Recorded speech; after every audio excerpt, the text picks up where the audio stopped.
going on, everyone? Welcome to week 12 of Coast to Coast. I'll be your moderator for today, Jose. Here joined by Carson and Liam, all back in. Oh, With Liam back in the mo for today. But let's start with game one. We got the Texans crushing the Lions, 41-25. The Lions firing Matt Patricia, and Deshaun having another shine game, in which Will Fuller scores 35 points. What do you have to say about this one, Carson? you touched on it. Watson went crazy. 318, 4 touchdowns. Duke Johnson finally had a good game because I think there's a lot of hype with him just because, David Johnson going out, he's going to be their lead back. He had a decent day catching a touchdown pass. And then obviously, of course, the huge headline was Will Fuller. Just an exclamation point on what's been a really great season from him and something that I think wasn't really expected just because of his injury history, boom or bust potential, but he's been really good, really consistent. Sucks to see that he got that suspension. It makes more and more sense why he was doing so good, but just a monster day. 6 receptions, 171 yards, 2 touchdowns. Even Brandon Cooks still had a nice day, 5 for 85, and just trouncing on the Lions who, Matt Patricia's last chance. And I'm interested to see what their running back, committee is going to look like going forward with a new coach. Just because, Swift's been out and he showed, a lot of promises to lead back, but then Adrian Peterson, looked close to what he once was. I mean, he actually looked pretty good, 15 carries, 55 yards, 2 touchdowns. So he's, he just keeps chugging along. He's seems like he's never going to retire, but Texans, monster day for them. Yeah. So I guess to add on to this, it's gonna be interesting to see, the weeks heading in, especially, people heading towards playoffs in their leagues. Brandon Cooks is going to be a good option to see. I mean, 5 receptions, 85 yards this game. He's going to be getting a lot of volume now. And, a sleeper pick, I mean, if you're in a super deep league, look at Kiki Kuti. I know he's a pretty solid receiver out there, but also look to Duke Johnson to get more in the passing game. And then I know Jose is going to want to mention this, but his boy TJ Hawkinson having a good game, 5 receptions for 89, continuing to be a good threat out there in fantasy. And yes, Adrian Peterson getting 2 touchdowns on the day, making his day well. And Kerryon Johnson also getting some yards and some receptions to make himself have a pretty good day, 10 plus points. So. Yeah, and is it just me, or am I tired of seeing the Lions and the freaking Cowboys and Washington play every single one? Why don't they give us the best matchups? Why does it have to be the same teams every year? It just ruins the fun.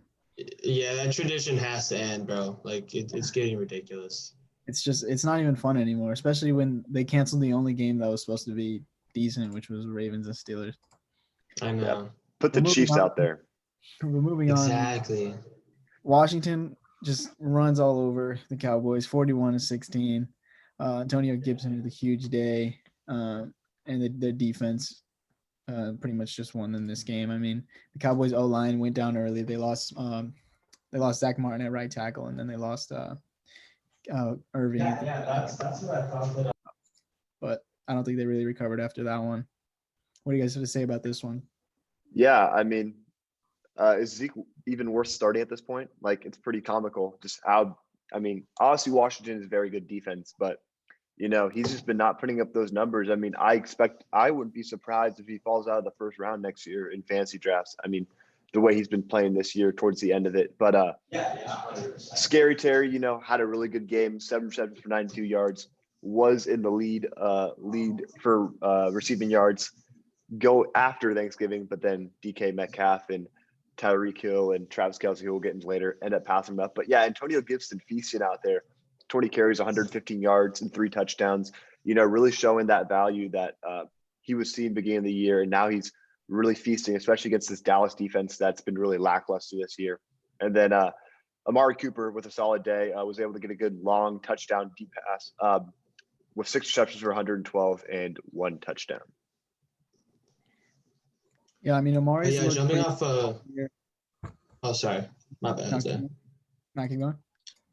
Oh yeah, I just wanted to jump off of what Liam said. I think it's just crazy that Scary Terry's been up there with all those great receivers, even though just been a disaster at quarterback this year for the football team. That's amazing. And I think as good as Gibson was, I think it was pretty disappointing to see J.D. McKissick just kind of fall off the radar because I think, so much for it being like a 50-50 split and kind of like a committee. Peyton Barber coming in out of nowhere with 11 carries, with JD only with 1. And then, barely getting any work in the passing game, only 2 catches on 2 targets. So it's just interesting to see them go full on with Gibson. And I mean, it worked because, they didn't really have to do much else. They could just run the ball down Dallas. But yeah, it just sucks to see McKissick not get the work that he's been getting the last few weeks. Yeah, they really pissed me off because obviously I started McKissick, but Yeah. I think it was just the scheme. Dallas has a lot of fast, hard-hitting linebackers and, pretty not shit D-line, but it's easy to run through the tackles. So I think Gibson was just the bigger, better back that week, and they just kind of rode his hot hand. But moving on to the Falcons' absolute slaughter of the Ravens, getting it done without Julio and Todd Gurley, 43-6. What do you have to say about this one, Liam? Yeah, I mean, look at this. I mean, everything we're talking about, how excited we were for Josh Jacobs. He's had some good games in the past. He comes out here with a dud, 7 carries, 27 yards. Absolutely abysmal. And this passing offense was terrible, especially against a Falcons team that's been known for a terrible secondary. I mean, their top receiver was Hunter Renfrow with 7 for 73. No touchdowns. I mean, no touchdowns to the air. No touchdowns at all, actually, for this Vegas team. Nelson Aguilar and Henry Ruggs weren't able to blast against this defense. I know Henry Ruggs, I believe, had a touchdown. Barely had a touchdown that was called back, so unfortunate for him. But, just a really bad day. I mean, this ground game for the Vegas was really carrying them, especially with Jacobs and Devontae Booker, that they just run side by side with him. But no results there. And then just a really interesting game for this Falcons team. I mean, obviously, the reason why they won was their defense here. I mean, Deion Jones, 67-yard pick 6. And Young Waku, the man himself, seems to be the future kicker of this team, absolutely dominating out there. But 5 sacks for this Atlanta defense. I think they finished as defense number 1 this week with 27 points, just making this Raiders team super questionable. I mean, I know they're still in the playoff hunt. They're up there with Baltimore, even New England's still in there. So it'll be interesting if they're able to steal a seed from Indianapolis or the Browns or one of those people in the fighting for playoff spots. So we'll see. And look for Devontae Booker to be RB1 this week if Josh Jacobs sits out. I know he suffered a sprained ankle. And we saw the Colts get absolutely torched last week with the run. So we'll see if Booker can put on a show. But moving on to my favorite game this week, the Bills and the Chargers, 27-17 Bills. Josh Allen didn't look great through the air, but they got their run game going pretty well. They had been struggling in the run. Both Moss and Singletary had okay games. But Herbert, with a record-breaking season so far, he's one of 2 QBs that have thrown for over 3,000 yards in their first 10 starts. The other one being the one and only Patrick Mahomes, reigning MVP or former MVP. But what do you have to say about this one, Carson? Just not really a great fantasy showcase for the Bills, but I think just a really great actual football showcase for them. The fact that like you mentioned, Josh Allen, struggled, only had 157 yards. Their great receivers weren't able to get much. That they were able to get their running game going just enough and still beat this Chargers team, I think is a testament. Just the Buffalo, you do have to take them somewhat seriously, even though they kind of been like a laughing stock last few years. And then as for the Chargers, you said Herbert's been killing it. It was great to see Eckler back and playing like the guy that we all know that he can play like, a top RB1, 11 receptions. That's incredible. Hunter Henry had a nice day. And, saw Bills keep chugging along 8-3. Who would have thought? Yeah, I mean, from the receiving end, Buffalo, not a very good game for Stephon Diggs. I mean, he did get 7 receptions, but only 39 yards isn't going to cut it. I mean, and Cole Beasley, I believe he might have been salvaged by his touchdown pass, but not putting up the numbers that those 2 have been giving us in fantasy the last 2 weeks. So hopefully Buffalo will be able to bounce back in their next game fantasy-wise. But overall, good win for this Buffalo team who will more than likely be winning this AFC East with the Dolphins becoming questionable as of recent. So, but Myles Gaskin will be returning from injury next game. They need that. And the Giants now in first place of the NFC East, defeating the Bengals by 2 points, 19-17. Gallman, we've seen him kind of become an RB1 in this offense ever since Devonta Freeman went down. What do you have to say about this one, Liam? I mean, Evan Ingram finally playing a good game. 6 receptions for 129 yards. He was at tight end 1 for a little bit until he got passed up by Dallas Goedert and some others. But a really solid game for someone that, was seen as someone that was going to be a very contributing member of this offense this year, but hasn't really produced. Looking at the other side of the ball, I mean, I don't know how the Cincinnati team almost won, and they didn't even have Joe Burrow, which, speaks to this NFC East leading New York Giants team, but we know how it is in that division. Deegan's, though, solid game, 5 receptions, 44 yards, and a touchdown. And Tyler Boyd, who knows? I guess with Brandon Allen, he doesn't have that connection because Tyler Boyd was a top 8 receiver at our midseason mark, and he seems like without Joe Burrow, he's not going to be getting those points and receptions that he was used to. T. Higgins still doing solid though. Exactly. Yeah, I was just about to say, I was kind of worried about their receivers coming in, but just seeing this was a good sign for Higgins, and I think he's been the biggest winner out of all 3 of them. The receivers, a guy that I don't even know if he really got drafted. I think he was on waivers for most leagues, and the fact he's been awesome this year, and he's going to be a very trendy pick next year. Yeah, for sure. And moving on to the Tennessee Titans, running through the absolute ground of the Colts, 45-26. Derrick Henry with another monster game, getting 27 touches on the ground and 3 touchdowns. And A.J. Brown proving that he is still a top receiver. Last year we thought it was McLaurin, the top out of his draft class, and then at the beginning of this year we thought it was Metcalf, but now it's looking like A.J. Brown. He's still in that conversation, and I really don't know at this point who is the best. Liam, do you have anything to add on? Yeah, I mean, A.J. Brown, I love this guy. I'm definitely going to be targeting him in our league next year. I mean, 8 touchdowns this year, and he missed several games to begin the year, but I know Carson's a very happy man for Derrick Henry. 178 yards, God, bro. 3 touchdowns, and then he got 2.7 points off receptions. But all hail the king. An absolute monster game from them. Ryan Tannehill, on the other hand, not very good at all. I mean, against the Indianapolis defense, they have a really good safety duo back there with Julian Blackmon and Vontae. Was it? Who's the guy from Xavier Rhodes? Has been playing very well this year. So very bad game for Tannehill, but it's been nice to see T.Y. Hilton actually got some fantasy points this week. 2 receptions for 81 yards and a touchdown. But this run game for the Colts was not good. Naheem Hines, 10 carries for 29 yards. Wilkins, 6 carries for 22. But Jacoby Brissett managed to get 2 rushing touchdowns, which I thought was interesting when I was watching the game. But yeah. That's a crazy stat line. 4 carries, 3 yards, 2 touchdowns. What a day. I've just opened there. Moving on to the Patriots defeat the Cardinals 20-17 in a day where Kyler Murray really struggled through the air and on the ground.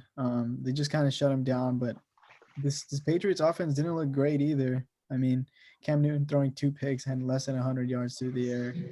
It's just a weird offensive game, a weird fantasy game. But what do you have to say about this one, Carson? If the Falcons game didn't happen, this would have definitely been the biggest surprise of the week by far. I mean, the Patriots have been, decent. I mean, 5-6, but it's still, I think, a defense is very, very exploitable.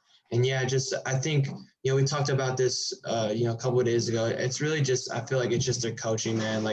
You can't have Kyler Murray, Hopkins, these great weapons, and put up duds like this against a Patriots team that's super exploitable, who their whole starting lineup from last season was basically, opting out. It's just kind of inexcusable. I mean, Kenyon Drake, so, he was the stand. He was the only one that really did anything for them. 22 carries, 70 yards, 2 touchdowns. He had a pretty big day. But it just sucks to see Kyler and this offense be he's super stagnant, and he lost his MVP with this game, sadly. Sucks to see. I would agree. Yeah.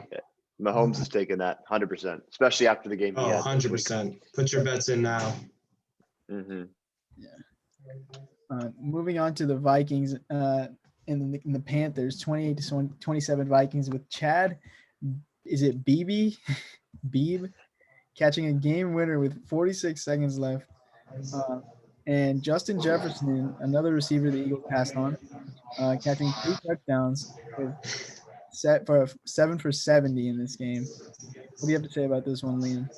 I mean, what is it? We got 4 receivers on Minnesota with 7 receptions, which is crazy. You know, all of them above 60 yards. Robbie Anderson finally with a good game, but that meant DJ Moore didn't have the greatest of games. Kurt Samuel still had solid outings. But and Dalvin Cook, you know, it seems like this team chooses when they want to be a rushing team and chooses when they want to be a passing team. So it's interesting to see that Dalvin Cook was not getting the workhorse load that he's been getting, but a really solid game from Kirk Cousins, you know, 34 45, 307 and 3 touchdowns. I mean, nothing to look at fantasy-wise, but respect for someone that has been a very hated-on quarterback throughout his career.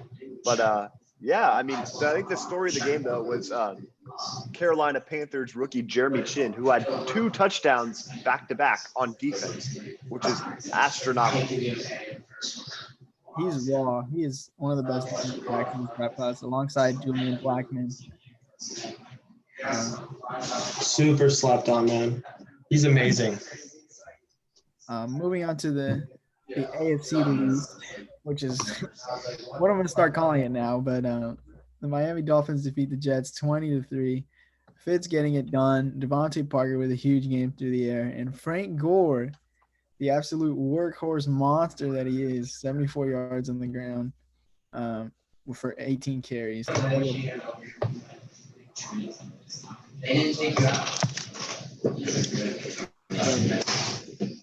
Oh, sorry. Did you say me? I didn't hear it. Whoever just, yeah. Oh, I'll go. I got you. Yeah, like you said, bro, Frank Gore and Adrian Peterson, they're just never going to retire. They're going to play till they're like 60. It's insane. You know, Fitzpatrick being back in the, in the starting job, I think, increases the value of everyone on the Dolphins offense. I mean, I like him going forward, and I think he is their future quarterback. But I think for this season, especially for like fantasy implications, you want Fitzpatrick under center. For like a guy like Devontae Parker, 8 catches, 119 yards. That's a really solid day. Gesicki finally doing something. I mean, saved by a touchdown, but still, a touchdown for a tight end in fantasy is like has enormous value, like because tight ends don't really do much if you're not Travis Kelce or like Waller or someone. But yeah, Dolphins just keep fighting for that playoff spot, and then the Jets. Darnold looked like he was kind of seeing ghosts out there. Perriman had an okay day, but tank for Trevor for these guys. Yeah, it seems like Jameson Crowder's lost his fantasy value that he started the season off with. And something to point out, honestly, you mentioned Sam Darnold seeing ghosts, so he did throw some interceptions, and Xavier Howard was able to secure his 7th interception on the season, which is absolutely ridiculous. Now they got Xavier Howard and Byron Jones back there. So when everyone's healthy, this is going to be a force to be reckoned with, a cornerback duo that will be interesting to see going forward. So yeah, and Quentin Williams continuing a pretty solid season. Now has 5 sacks from the interior, which, is really good to see from a defensive lineman like himself. Yeah, we should have paid Byron, man. We really need him this season and last season, but we should have paid Byron. But anyways, moving on to the Browns and the Jaguars. The Browns defeating Jacksonville 27-25. Baker with a pretty decent game, but Nick Chubb with his 3rd consecutive 100-yard rushing game and his 5th on the season, putting himself in pretty elite territory, Pro Bowl contention, even though he missed a bunch of games. I think he's still proven that he's a top back in the league, even when especially when he's healthy. But James Robinson with another monster day, over 100 yards and a touchdown. What do you have to say about this one, Carson? Yeah, leave it up to the Browns to only win by 2 points against the Jaguars. They're like 1-10. like, they're like kind of the shakiest 8-3 team I've seen in a while. But yeah, like you said, Chubb, just showing that he's like a top 3, possibly like a top 2 back. He's amazing. And then Jarvis Landry, had a monster day, playing like the guy that, once Odell went out, I think everyone kind of looked for Jarvis to kind of move in like, wide receiver 2, like kind of category, just, because he's going to get most of the targets. He had a monster day. For Jacksonville, Colin Johnson coming out of nowhere. Receivers just spawn in for these guys, and it's just so random. He had a nice day, 4 receptions, 96 yards, and touchdown. Like you said, James Robinson's just been a beast this year. 22 carries, 120 yards, and a touchdown. But yeah, Browns just keep on rolling, and Hunt, his value definitely been going down and down since Chubb's been back, and I think he's really much of a 50-50 split anymore. I think it's definitely probably like 75-25, or maybe like a 60-40 at least for Chubb. He's been balling, man. He's awesome. Yeah, I mean, going off that, Nick Chubb is 300 yards away from having 1,000 yards, which is crazy. And same thing with Kareem Hunt. That'd be crazy if both running backs finished with 1,000 yards. I mean, they'll both finish with 1,000 scrimmage yards, but that's just ridiculous to see out of this Cleveland backfield. And then, yeah, Jarvis Landry finally playing like the person that he was in the start of his career, especially back when he was in Miami. But solid game. Yeah, 8 receptions, 143 and a touchdown. But it'll be interesting to see if Cleveland can continue to ride this hot running game, because they're going to go against some teams, like the Colts that have a really stout run defense.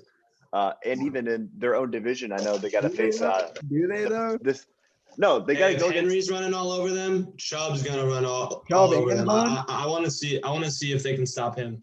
Well, it's be interesting to see them go against the Steelers, though. I think they face them in 2 or 3 weeks, so that's going to be a big test to see, is this Cleveland team legit? I mean, I wouldn't expect them to win, but if they can make a solid, close game out of it, it's going to speak a lot to what this Cleveland Brown team is, especially right now as they won by 2 points against a Jacksonville team that's going to get the number 2 pick in this draft. Yeah, I want to see them make it close to, just to add some weight. One interesting thing real quick, Chubb, getting a little bit of work in the passing game, and Kareem Hunt, which is kind of, that's like his specialty. You compare Chubb, he's more of like a power guy. Hunt's more elusive out of the backfield, catching passes. He had 2 targets, no catches. I just thought that was an interesting stat. Chubb getting more receiving work than Hunt, which is interesting to see. Yeah, but last week, Hunt got the touchdown on the ground. Chubb didn't, so I think it's just random with them. You never know. Yeah. I would still put more weight into Hunt in the receiving game, but just interesting to see him get no catches.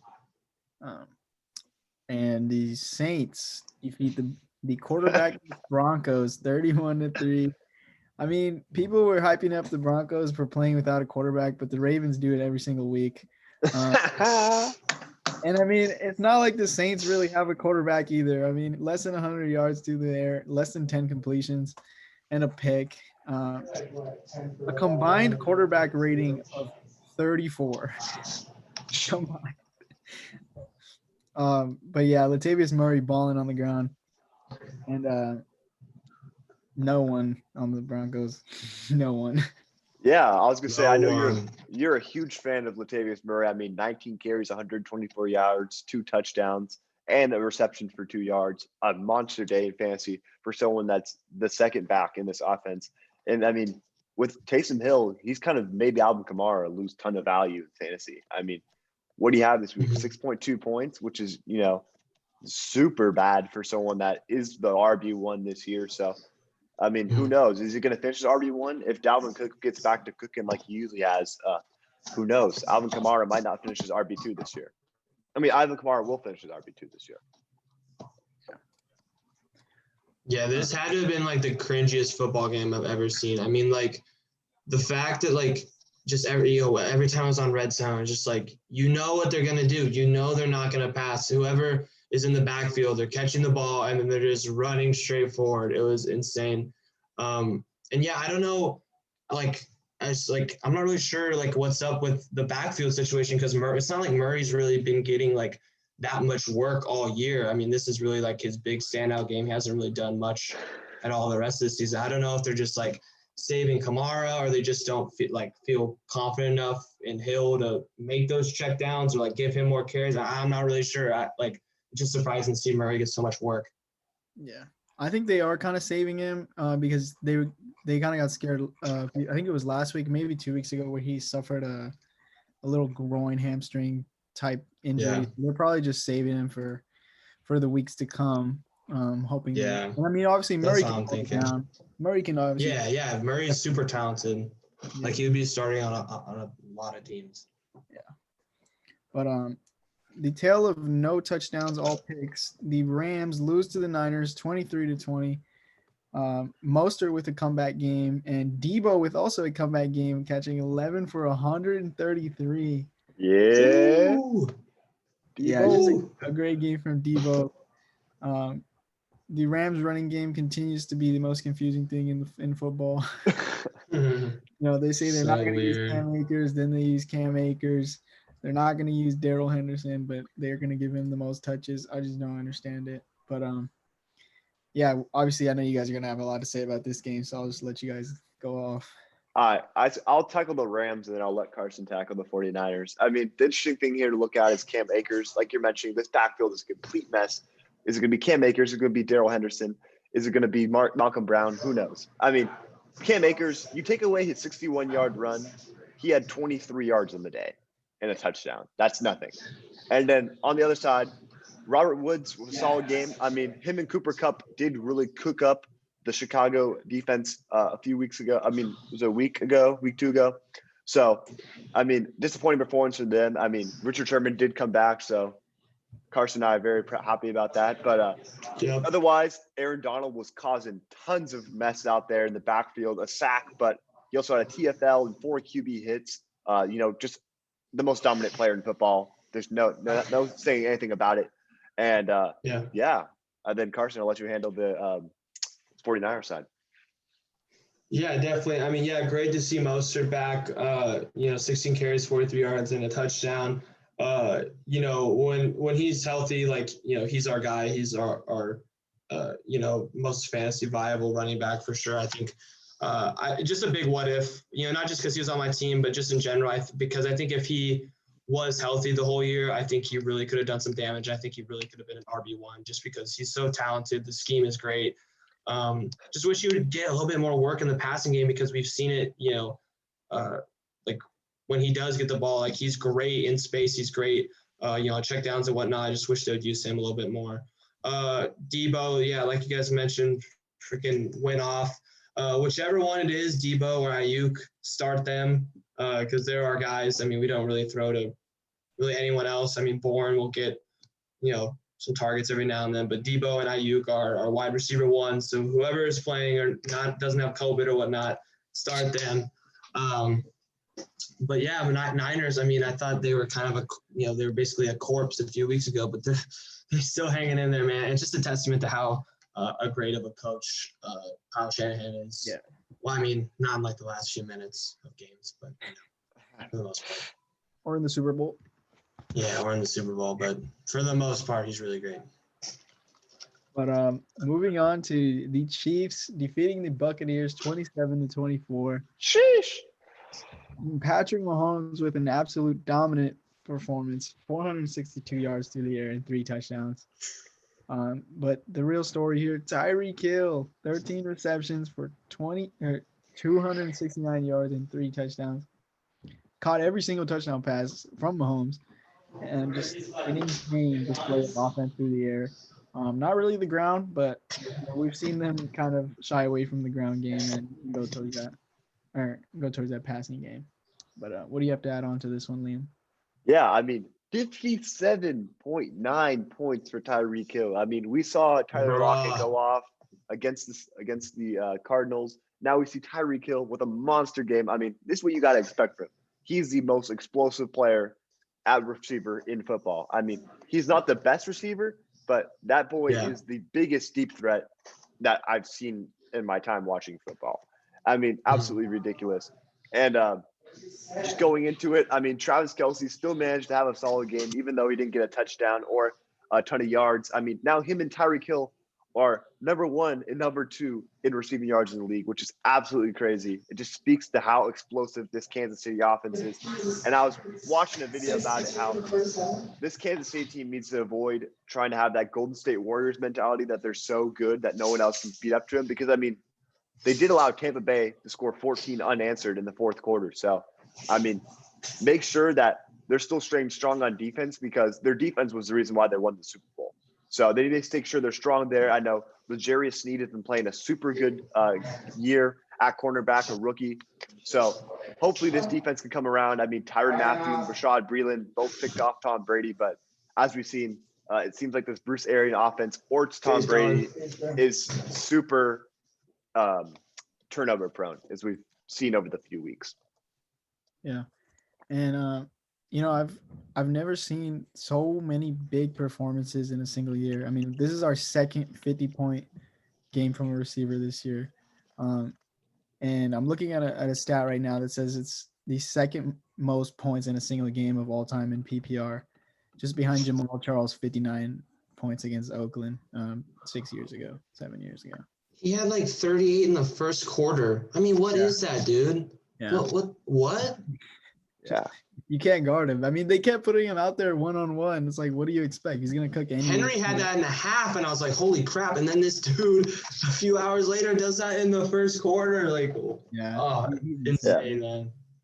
Crazy. But pointing out on the Buck side, Rob Gronkowski with a really good game, 6 receptions for 106. But Mike Evans continuing to be the touchdown guy. So if you're betting a person and you want to do anytime score for the Buccaneers, I bet Mike Evans every time, because he seems to be getting those touchdowns. Just no volume, barely any volume, just touchdown kind of dependent. Yeah. Moving on to the Packers defeating the Bears 41-25. Trubisky starting this game, and David Montgomery with a dominant performance on the ground and on the air. Kind of showing what they drafted him to be. But other than that, good game from Allen Robinson. But what do you have to say about this one, Liam? Yeah, I mean, looking at this one, like you mentioned, David Montgomery with a really good game, but Trubisky throwing 2 of his interceptions to Darnell Savage, the rookie safety from last year who's continued to impress this year. But Aaron Rodgers continues to fight for that MVP race. I mean, 4 touchdowns, 0 interceptions, but I didn't have the amount of yards that his counterpart, Patrick Mahomes, did. But Devontae Adams was a solid game. But we see Lazard, Mercedes Lewis, and Tanyan all getting the touchdown. And then Aaron Jones and Jamal Williams both got 17 carries. Jamal Williams getting that goal line touchdown. But it seems that this Packers team just needs to keep focusing on their defense, because what's been the problem with them is their rush defense. So I'm not completely sold on them as a team in the NFC, because you saw what happened Mostert last year, 4 touchdowns on them. So if they go against a team with a really good rush attack, it's going to be hard to see the Packers make the playoffs. I mean, make it far in the playoffs. Yeah, definitely. I mean, they had a first round pick that they could have easily used on a guy that could have helped them in the rush defense, a wide receiver that could have helped them, when they get to the playoffs. You can't double Adams, but, sad, terrible job by the front office. I mean, Rodgers, like you said, just keeps doing his thing. Aaron Jones, 17 carries for 90 yards. I wish he, had a little bit bigger of a day. It's been kind of, sad. I knew he was going to have a regression from last year just because he had such an amazing season last year. But I just didn't expect it to be like this much of a regression. I mean, he's still been okay, but I think we all know how big of a threat he is. Adams keeps balling. And Trubisky had a very Jameis Winston kind of stat line. I feel like 242, 3 touchdowns, 2 picks. That's kind of like a typical Jameis day. But yeah, I mean, the Packers, I feel like we all knew, Bears, Packers in Lambeau, it seems like the Packers win this 100% of the time. So they just keep on rolling. The Bears, 5-1 to 5-6. Come on, man. Yeah, especially when Mahomes is out there balling, And Watson. Watson. Just balling. Just RIP Bears fans. I know. But That's sad. moving on to the Monday night snooze fest. The Seahawks defeat the Philly Eagles 23-17. Russell Wilson with a pedestrian game. Chris Carson in his return gets a touchdown on the ground, but they just have no idea what to do with Jalen Hurts. I mean, they put him in for a play, take him right back out. I just what? Like, just at this point, just commit to him. Wentz isn't doing anything out there. But yeah, Dallas Goedert with a good game coming back. I think it was 2 weeks ago or 3 weeks ago that he came back. 7 for 75 and a touchdown, as well as Richard Rodgers catching a touchdown, which I just don't understand their use of tight ends in this. But yeah, do you guys have anything to add on to this? Yeah, just Travis Fulgham. It's just sad to see. He was doing so great for like a 4 or 5 week stretch, and he's been just putting up duds recently. And I think talking about Hurts, I think if the Eagles weren't in the NFC East or the NFC least, they probably would have gone with Hurts like a few weeks ago. But just the fact that they're still technically in the playoff race, and there's like a solid chance they might actually win this division. I feel like that's why they're still going with Wentz, just because he's been there, he knows the system better, I guess. But Hurts. Yeah, like you said, it's just kind of frustrating because I feel bad for him, honestly. Like, it sucks. Like, you're just thrown in for one play, and then, whether you do good or mess up, you're just going to get taken out anyways. It's hard to really, like, build a foundation, kind of, improve on just, like, a play a game. But in DK, just, kind of matchup proof at this point. Just like, it's so frustrating. He leaves even more fantasy points on the table. It seems like he's dropping an easy touchdown pass, like, every week, but then he still ends up putting up great numbers. So it's just like, what could be like, this easily could have been like a 35 plus point game for him. Yeah. Exactly. Did you guys notice that JJ Arcega-Whiteside didn't catch a pass? Oh my God. Did you guys see that? Did you guys see that stat? I don't think he got targeted. That I sent you guys? Yeah. It's like 12 receptions is JJ Arcega-Whiteside's career stats, and DK gets 10 receptions this game. In this Absolutely terrible job. I really liked him coming out of Stanford too, and it just probably one of the worst teams he could have gone to. The Eagles are so bad at drafting receivers. I know. So bad. I know. Hopefully Rager pans out though. I know. I have some hope for Rager, but then Alshon Jeffrey just out there like looking like needs a cane or something, bro. Just like get him off. But like even Rager, like look at the guys drafted after him. I know. Ayuk, Jefferson, like Claypool. Yeah. Claypool, like, yeah, literally. The Patriots have the same problem. Like, the Patriots, every time they draft receivers, like, they literally get the worst guy in the draft class. N'Keal Harry. Yeah. I know. Over all those guys in that draft. Like, and that was the last two wide receiver drafts have been amazing. Solid. Yeah. But yeah, moving on to the most delayed game of all time, Wednesday night afternoon football. Wednesday afternoon. But yeah, Steelers improving to 11-0, and in their defeat of the Ravens 19-14. Trace McSorley with a really nice touchdown pass. Hollywood Brown, who else? But yeah, RG3 just couldn't get it done through the air. Solid game on the ground, but yeah, Steelers just dominating through the air. Have three receivers with over 7 receptions and 4 with over 6. It's just insane in a receiving game, and their defense. Yeah, abysmal. But I mean, looking at it, I mean, the Steelers were without Stephon Tuitt, without James Conner, and then obviously Baltimore was without Lamar Jackson. So who knows? This could have been a different story if Lamar Jackson was out here. But then again, both sides are beat up, so you got to equal it out at this point. But I mean, Marquise Brown saved his day with a 70-yard touchdown. I mean, otherwise he would have had 3 receptions for 15 yards. So nothing to write home about. I mean, he had a super nice touchdown though. I mean, the corner tried to jump the pass, missed it, and then he gave a good shake to Minka. But look at the Steelers side though. I mean, Juju Smith-Schuster, Deontay Johnson, both 8 receptions. Juju did end up getting that touchdown though. Eric Ebron with a solid day for a fantasy tight end, 7 receptions for 54 yards. And Claypool out there, 6 receptions for 52 yards. But I know a lot of the game he was getting guarded by Marcus Peters. So he had the tougher assignment today, but Juju was able to provide for this team despite being someone that's been under heavy criticism this year, as he was viewed as a top wide receiver one option, especially, after the production we'd seen with him and Antonio Brown. So it's good to see Juju get some production out there. But TJ Watt, in my pick for defensive player of the year at this point, 2 sacks, 3 TFLs, 3 QB hits. And this guy is also still really good coverage linebacker.